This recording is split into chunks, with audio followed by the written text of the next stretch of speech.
Hi everyone, welcome to my channel Study with Himanshi. So, continuing with our Lakshmikant Polity series, we will be discussing the part 2 of the President chapter in this video.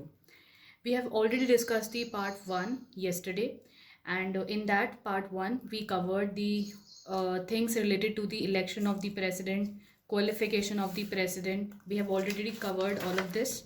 Conditions of president of office, oath and affirmation, term of president office, impeachment process. We also saw the various powers of the president, powers and the functions of the president. So we have seen all of this. So let's start with the topic veto power of the president. Now, what is the veto power? In order to understand the veto power of the president, we must understand a thing कि जब भी कोई act लाना होता है हमारी country में तो वो आता है पार्लियामेंट के थ्रू। पार्लियामेंट पासेस अ बिल और वो बिल बनता है एक्ट। अब वो बिल जो है वो इंट्रोड्यूस हो सकता है किसी भी हाउस में। हम एग्जांपल ले रहे हैं पार्लियामेंट का यहाँ पे, तो पार्लियामेंट के किसी भी हाउस में बिल इंट्रोड्यूस हो सकता है। Ordinary bill we are talking about. अब वो जब दोनों हाउसेस उस बिल को पास कर देते हैं तो वो जाता है बिल प्रेसिडेंट के पास। जब प्रेसिडेंट अपनी फाइनल असेंट बिल को दे देते हैं, only then it becomes an act. तो ये बात हमें याद रखनी है कि जब भी कोई बिल है वो एक्ट कब बनता है, जब उसको फाइनल असेंट किसकी मिल जाती है, प्रेसिडेंट की। तो प्रेसिडेंट की final assent is required in order to for a bill to become an act. अब प्रेसिडेंट के पास यहाँ पे 3 ऑल्टरनेटिव्स होते हैं। प्रेसिडेंट उस बिल को अपनी असेंट दे भी सकते हैं। असेंट का मतलब होता है सिंपली यस, कि यस युग में पास दिस बिल। तो प्रेसिडेंट अपनी असेंट दे भी सकते हैं उस बिल को। प्रेसिडेंट अपनी असेंट विदहोल्ड भी कर सकते हैं उस केस में। President may not give his assent, वो उस चीज़ पे कोई फैसला ही ना सुना है। और he may return the bill also. तो प्रेसिडेंट के पास कितने ऑप्शन होते हैं? He may give the assent to the bill, he may withhold his assent to the bill, और he may return the bill all together. वो bill वापस कर दें पार्लियामेंट को। ठीक है। If it is not a money bill, only in the case, ये यहाँ पे मनी बिल में इसमें एक्सेप्शन है कि मनी बिल को president he can not return the money bill for reconsideration of the parliament. ठीक है। अगर बिल पास हो जाता है दोबारा पार्लियामेंट, देखो इस केस में क्या होता है कि जब प्रेसिडेंट बिल को रिटर्न कर देते हैं पार्लियामेंट के रिकन्सिडरेशन के लिए। अब यहाँ पे ये याद रखना है कि मनी बिल कभी भी प्रेसिडेंट रिटर्न नहीं कर सकते। तो जब बिल रिटर्न कर दिया जाता है पार्लियामेंट को रिकन्सिडरेशन के लिए, तो वो बिल अगर पार्लियामेंट ने दोबारा से उस मतलब विद और विदाउट अमेंडमेंट, पार्लियामेंट के हाथ में होता है कि वो कुछ उसमें अमेंडमेंट करें या ना करें। और अगर पार्लियामेंट ने उस बिल को दोबारा पास कर दिया तो प्रेसिडेंट को अपनी असेंट देनी ही होती है। इस केस में he must give his assent अगर पार्लियामेंट ने वो बिल दोबारा पास कर दिया तो उसके बाद आता है we'll see the 4 types of veto power. In general there are 4 types of veto power. पहली है एब्सोल्यूट वीटो। एब्सोल्यूट वीटो में क्या होता है? पावर होती है प्रेसिडेंट के पास कि he may withhold his assent to the bill, और बिल जो है वहाँ पे एंड हो जाता है, वो कभी भी एक्ट नहीं बन पाता।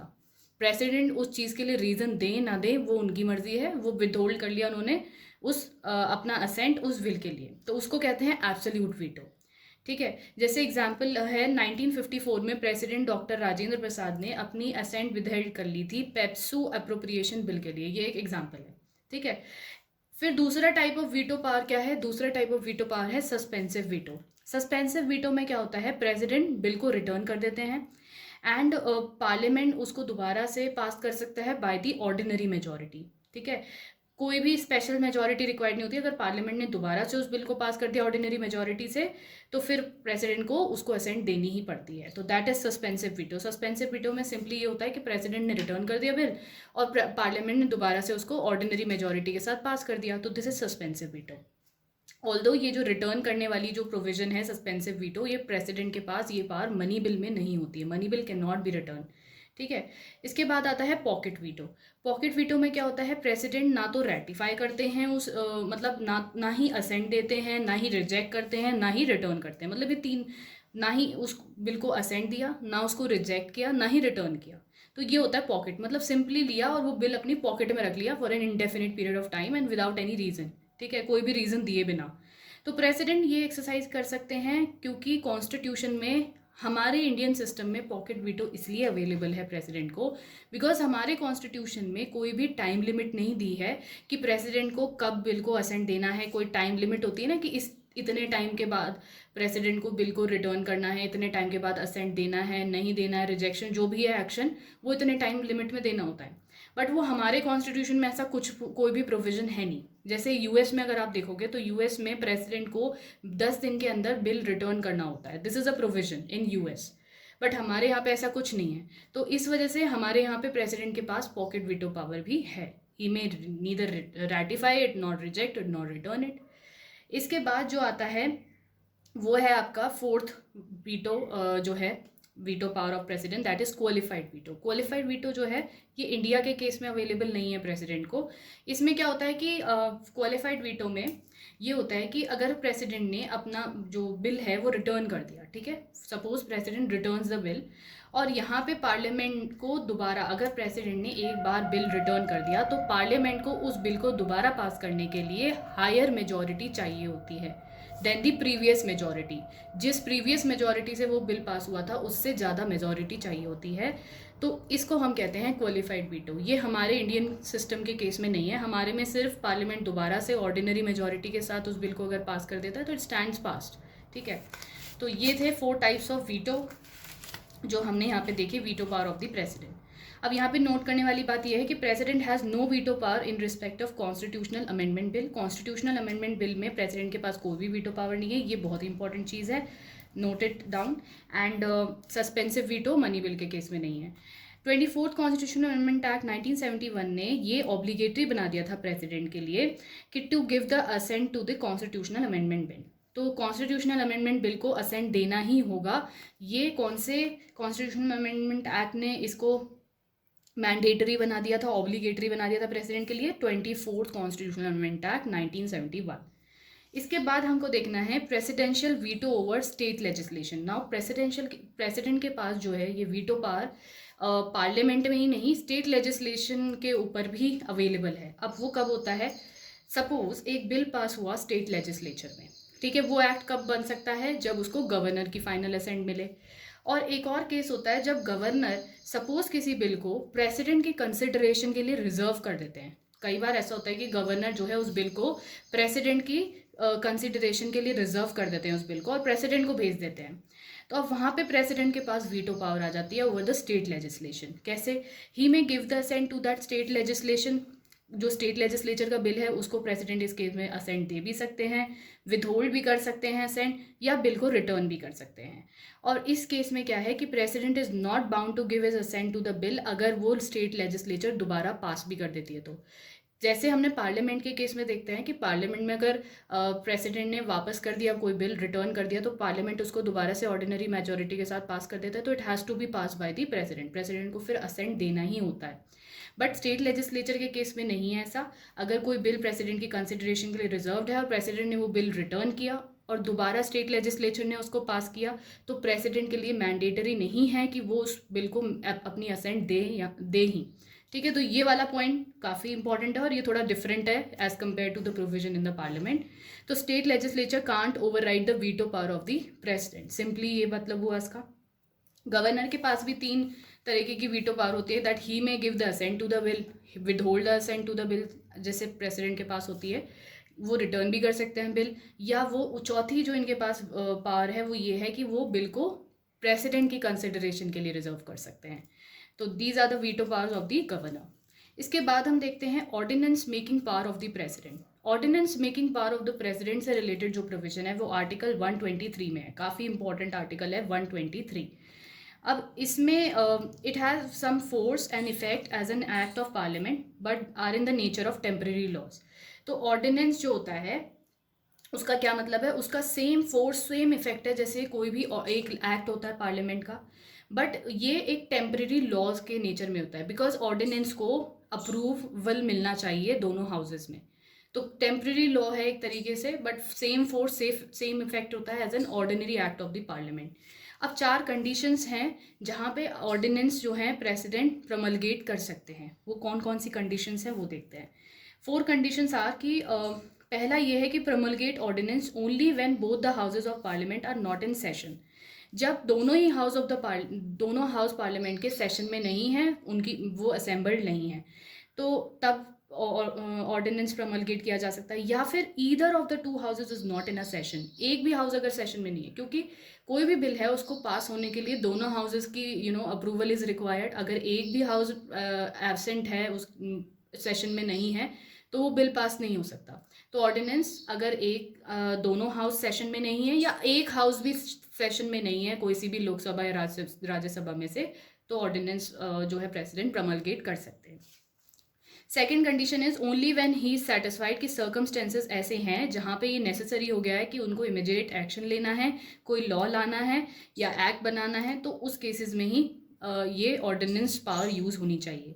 जैसे कूपर केस है 1970 का, इसमें इसने ये कहा था कि प्रेसिडेंट का सेटिस्फैक्शन जो है इस केस में क्वेश्चन किया जा सकता है in the court on the ground of mala fide, कि मतलब वेदर ऑर्डिनेंस जो है सच में उसकी रिक्वायरमेंट थी या फिर प्रेसिडेंट का जो सेटिस्फैक्शन है वो मैलिफाइड बेसिस पे तो नहीं है। मतलब ये देखा जाता है कि वेदर इट वाज रिक्वायर्ड या फिर ये एक तरीका ढूंढा गया कि भाई सेशन में नहीं है तो हम इस एक्ट को इस तरीके से पास कर दें। 38 कॉन्स्टिट्यूशनल अमेंडमेंट एक्ट 1975 ने ये बोला था कि ये जो ऑर्डिनेंस मेकिंग पावर है ये बियॉन्ड जुडिशियल रिव्यू रखनी चाहिए। मतलब इसको कोर्ट्स वगैरह एग्जामिन नहीं कर सकते कि ऑर्डिनेंस कैसे लाया, कब लाया और क्यों लाया। तो इस एक्ट के थ्रू, कॉन्स्टिट्यूशनल अमेंडमेंट एक्ट के थ्रू, कोर्ट से ये जुडिशियल पावर छीनने की कोशिश की गई। But 44th constitutional amendment act 1978 के थ्रू ये वाला जो कॉन्स्टिट्यूशनल अमेंडमेंट एक्ट है ये डिलीट कर दिया गया और फिर से ऑर्डिनेंस जो है वो ओपन हो गया। ऑर्डिनेंस मेकिंग जो थिंग है that was open for the judicial review. मतलब कोर्ट्स इसको एग्जामिन कर सकते हैं कि ऑर्डिनेंस कब लाया गया, किस तरीके से लाया, सिचुएशंस देख सकता है, कोर्ट के पास पावर आ गई है। नाउ थर्ड जो कंडीशन है वो ये है, ordinance making power is coextensive as regards to all matter except duration with the law making power of the parliament. तो ये जो है ordinance making power coextensive है एक्सेप्ट जब law making power of the parliament. Fourth condition है कि ordinance must be laid before both the houses of the parliament when it reassembles. If approve by both the houses तो वो act बन जाएगा। तब तक वो टेम्परेरी लॉ की तरह काम करेगा। जब दोनों हाउस असेंबल हो जाते हैं तो उस ऑर्डिनेंस को दोनों हाउसेज के सामने रखना होगा, और अगर वो दोनों हाउसेज उस ऑर्डिनेंस को अप्रूव कर देते हैं तो वो एक परमानेंट एक्ट बन जाएगा। अगर कोई भी एक्शन नहीं लिया गया पार्लियामेंट ने ऑर्डिनेंस पे, तो ऑर्डिनेंस जो है सीज टू ऑपरेट हो जाएगा on the expiry of 6 weeks from the reassembly of the parliament. ये टाइम पीरियड इंपॉर्टेंट है। अगर सपोज पार्लियामेंट रीअसेंबल भी हो गए, दोनों हाउसेज, दोनों ने कोई भी एक्शन नहीं लिया ऑर्डिनेंस के अप्रूवल को लेकर, तो ऑर्डिनेंस जो है वो cease to operate, it will end there. ठीक है, एंड हो जाएगा। अगर या फिर वो उसको डिसअप्रूवल मिल गया तो भी एंड हो जाएगा। और on the expiry of the parliament के रीअसेंबली के 6 हफ्ते तक देखा जाता है कि यार इस ऑर्डिनेंस पे कोई एक्शन लिया गया या नहीं लिया गया। अगर नहीं लिया जाता तो वो ऑर्डिनेंस एंड हो जाता है after the 6 week of the reassembly of the parliament houses. इसके बाद आता है कि मैक्सिमम लाइफ जो है ऑर्डिनेंस की वो कितनी है, 6 month 6 weeks in case of non approval of the parliament. 6 महीने इसलिए क्योंकि 2 सेशंस के बीच में 6 महीने का गैप मिनिमम रखा जाता, मैक्सिमम गैप 6 महीने का होता है, प्लस 6 वीक एक्स्ट्रा मिलते हैं पार्लियामेंट की रीअसेंबली के बाद ऑर्डिनेंस को देखने के लिए, मतलब अप्रूव हो रहा है, डिसअप्रूव हो रहा है, कोई एक्शन लिया जा रहा है या नहीं। अगर नहीं लिया गया 6 हफ्तों तक तो ऑर्डिनेंस एंड हो जाता है। तो ये है और मैक्सिमम लाइफ एक ऑर्डिनेंस की। ऑर्डिनेंस प्रमलगेशन और withdraw only on the advice of council of minister headed by PM.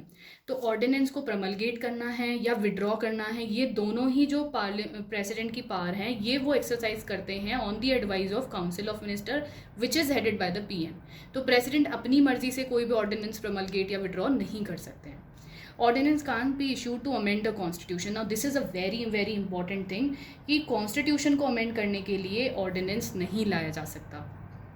उसके लिए पार्लियामेंट दोनों हाउसेज ही ये बिल इनिशिएट कर सकते हैं। फिर आता है pardoning power of the president. Now this is very important all this thing specially for the prelims. Pardoning power of the president, pardoning power of the president से related जो article है वो है आर्टिकल 72।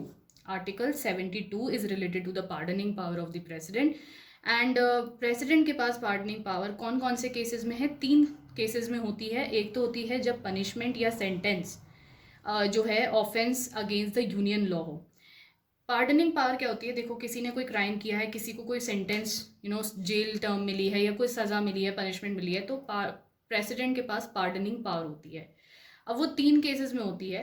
पहला, पनिशमेंट या sentence किसी offence के खिलाफ मिली हो जो यूनियन लॉ तोड़ने के खिलाफ है, ठीक है, यूनियन लॉ से रिलेटेड है ऑफेंस। दूसरा, पनिशमेंट या सेंटेंस कोई कोर्ट मार्शल ने दी है, कोर्ट मार्शल मतलब मिलिट्री कोर्ट के द्वारा पनिशमेंट है या सेंटेंस है, तो इस केस में भी प्रेसिडेंट के पास पार्डनिंग पावर है। तीसरी, या तो सेंटेंस डेथ हो, डेथ सेंटेंस दी है तो भी प्रेसिडेंट के पास पार्डनिंग पावर है। तो इन 3 केसेस में प्रेसिडेंट के पास पार्डनिंग पावर होती है। गवर्नर के पास जो पार्डनिंग पावर होती है वो होती है सिर्फ पनिशमेंट और sentence for offence against the state law. ये याद रखना है, गवर्नर के पास सिर्फ एक केस में पार्डनिंग पावर होती है, जब पनिशमेंट और सेंटेंस और किसी offence against the state law हो। तो गवर्नर के पास डेथ सेंटेंस के केस में गवर्नर के पास पार्डनिंग पावर नहीं होती है, या मिलिट्री कोर्ट ने कोई सज़ा दी है, पनिशमेंट दी है, सेंटेंस दी है, तो उसमें भी गवर्नर के पास पावर नहीं होती है कि उसको वो पार्डन कर सके। ना पार्डनिंग पावर में 5 चीज़ें आती हैं। पार्डन, सबसे पहले तो होता है पार्डन। पार्डन का क्या मतलब होता है, it removes the sentence and the conviction completely. मतलब इस तरीके से हो जाता है कि जैसे उस इंसान ने, जिसको पार्डन मिल गई हो, जैसे उसने कभी कोई क्राइम किया ही नहीं, उसको बिल्कुल हर क्राइम से, हर सज़ा से मुक्त कर दिया जाता है। सेंटेंस भी रिमूव कर दी जाती है और कन्विक्शन भी रिमूव कर दिया जाता है, मतलब ही इज़ वेरी फ्री, जैसे उन्होंने अभी कुछ क्राइम किया ही ना हो, तो वो होती है पार्डन, ठीक है। दूसरी चीज़ होती है कम्यूटेशन। कम्यूटेशन में क्या होता है कि one form of punishment is substituted for the lighter form. जैसे किसी को इसमें क्या होता है कि पनिशमेंट का कैरेक्टर चेंज किया जाता है, जैसे कोई बहुत ही हार्श पनिशमेंट किसी को मिली थी तो उसको सब्सटीट्यूट करके कोई थोड़ी हल्की पनिशमेंट दे दी जाती है, तो दैट इज कम्यूटेशन। कम्यूटेशन में सी से याद रखना कि character of the punishment is change. Harsh punishment को लाइटर फॉर्म ऑफ पनिशमेंट दे दी जाती है, जैसे सपोज किसी को मिली थी लाइफ इम्प्रिजनमेंट और उसकी जगह उसको दे दी जाती है 20 साल की जेल, तो ये हो गया कम्यूटेशन, कैरेक्टर ही चेंज कर दिया, लाइफ इम्प्रिजनमेंट से 20 साल की जेल दे दी। उसके बाद आता है रेमिशन। रेमिशन में क्या किया जाता है कि जो सेंटेंस का जो पीरियड है वो चेंज कर दिया जाता है विदाउट चेंजिंग इट्स कैरेक्टर। मतलब कैरेक्टर तो वही रहता है कि उसी तरीके की हार्श पनिशमेंट ही मिलेगी, बट उसका टाइम पीरियड कम कर दिया जाता है, तो दैट इज रेमिशन। कैरेक्टर चेंज नहीं किया जाता जैसे कम्यूटेशन में किया गया। रेमिशन में सिर्फ रिड्यूस कर दिया जाता है पीरियड ऑफ द सेंटेंस, जैसे किसी को 10 साल की सज़ा मिली थी तो उसको 5 साल की सज़ा मिल गई, तो दैट इज रेमिशन। फिर आता है रिस्पाइट। रिस्पाइट क्या होता है कि किसी को कम सज़ा दी जाती है because of its special circumstances. Special circumstances क्यों, सपोज कोई विमेन ऑफेंडर है और वो प्रेग्नेंट है, तो उस केस में उसको लेसर पनिशमेंट दी जाएगी, लेसर सेंटेंस दी जाएगी। या कोई डिसेबल्ड पर्सन है जिसने क्राइम किया है, डिसेबल्ड पर्सन है, तो इस केस में भी रिस्पाइट दी जाती है। तो रिस्पाइट होता है because of some special fact, lesser sentences awarded. फिर होता है रिप्रीव। रिप्रीव में क्या होता है, एग्जीक्यूशन पे स्टे लगा दिया जाता है, कोई भी सेंटेंस है, कोई भी सज़ा है, उसके एग्जीक्यूशन पे स्टे लगा दिया जाता है, स्टे ऑर्डर मिल जाते हैं कुछ टेम्परेरी पीरियड के लिए, बिकॉज जो वो कॉन्विक्ट है वो कुछ और मेथड भी ट्राई कर रहा है, वो प्रेसिडेंट को के पास अपील लेके जा रहा है पार्डन के लिए, तो उस लिए उस सज़ा को कुछ टाइम के लिए टाल दिया जाता है। जैसे सपोज किसी को फांसी की सज़ा मिली है, ठीक है, तो उसको सपोज वो अपील करना चाहता है पार्डन के लिए प्रेसिडेंट के पास, तो कुछ टाइम के लिए उसको रिप्रीव दे दिया जाता है कि स्टे लगा दिया जाता है एग्जीक्यूशन पे सेंटेंस के, तो that is reprieve. Okay, so this was the pardoning power of the president. I hope आपको क्लियर हो गया होगा। फिर गवर्नर के पास अंडर आर्टिकल 161, जैसे प्रेसिडेंट के पास आर्टिकल 72 के अंडर पार्डनिंग पावर है, ऐसे गवर्नर के पास आर्टिकल 161 के अंडर पार्डनिंग पावर होती है for offence against the state law. जैसे मैंने बताया था प्रेसिडेंट के पास तो 3 केसेस में पार्डनिंग पावर अवेलेबल है, बट गवर्नर के पास सिर्फ एक केस में होती है, जो कि जहाँ पे ऑफेंस स्टेट लॉ के अगेंस्ट हो। सुप्रीम कोर्ट ने बोला था the power to be exercise by the president on the advice of the union cabinet. तो यहाँ पे भी प्रेसिडेंट अपने विल पे काम नहीं कर सकते। पार्डनिंग पावर जो है वो भी प्रेसिडेंट किसकी एडवाइस पे एक्सरसाइज करते हैं, यूनियन कैबिनेट के। Ordinance making power council of minister headed by PM, और ये पार्डनिंग पावर यूनियन कैबिनेट के एडवाइस पे ही एक्सरसाइज कर सकते हैं, ये बोला था सुप्रीम कोर्ट ने। तो प्रेसिडेंट यहाँ पे भी डिस्क्रिशन नहीं है प्रेसिडेंट के पास। So this was all about the chapter president. I hope आपको ये क्लियर हो गया होगा। अगर आप लोगों ने मेरे चैनल को सब्सक्राइब नहीं किया है तो प्लीज़ सब्सक्राइब